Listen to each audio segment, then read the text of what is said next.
آگے فرمایا انہ کان بعبادہ خبیرا بصیرا، وہ اپنے بندوں کے تعلق سے باخبر اور بہت کچھ جو ہے دیکھنے والا ہے۔ تو اللہ باخبر ہے، اللہ جانتا ہے کیوں اس نے ایسا کیا۔ اب کچھ لوگ یہ سوچے اللہ تو انصاف کرنے والا ہے، سارے انسانوں کو اگر اللہ تعالیٰ مال میں برابر کر دیتا تو کیسا ہوتا تھا، اچھا ہوتا تھا نا۔ لیکن آپ تھوڑا سا ایسے سماج پہ غور کیجئے جس سماج میں سب لوگ ایک سا مالدار ہیں، بلینر، آپ بھی بلینر، اب بلینر نمبر 1 کو اپنا گھر بنانا ہے، اب اس کو کہاں سے لیبر ملیں گا، کیونکہ آپ بھی تو اپنے گھر کی بلینر ہے، کہاں سے لاؤں گا، سسٹم کیسے چلیں گا بتائیے سماج کا۔ جب تک مالی اعتبار سے سماج میں کچھ لوگ زیادہ اور کم نہیں ہوں گے، مختلف درجوں میں نہیں ہوں گے، آپ سوچ بھی نہیں سکتے کہ ہیومن سوسائٹی چل سکتی ہے۔ ایک فلسفہ آیا تھا سوشلزم،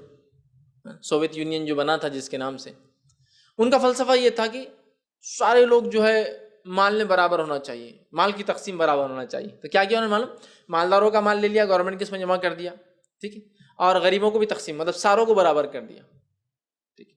اب وہ ایدھی جس کو کام ہی نہیں کرنا ہے اس کو تو کتنا بھی تو وہ برابری میں نہیں آ سکتا نا، ان کے وہ تو خرچ کر دے رہا، اور ایک کفایت شار ہوشیار اس نے کیا کرنا، مطلب آپ نے مینیجر اور لیبر کو سیم تنخواہ کر دی تو اب مینیجر کیوں جاب کرے گا اور لیبر بھی کیوں جاب کرے، سمجھ رہے ہیں بات کو؟ آپ جب تک اس تقسیم کو اللہ کی، کیوں ایسا اللہ نے کیا، اللہ اس کی حکمت جانتا ہے۔ آپ تھوڑا سوچئے، سب ایک جیسے مالدار ہو جائے تو میرا گھر کون بنائے گا، میری بیماری میں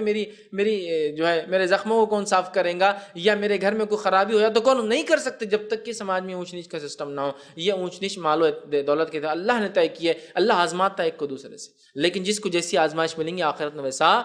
بدلہ بھی ہے، ٹھیک۔ تو کہا اللہ تعالیٰ نے رزق جس کو چاہتا ہے دیتا ہے، جس کو چاہتا ہے رک لیتا ہے، وہ اپنے بندوں کے تعلق سے باخبر اور جاننے والا۔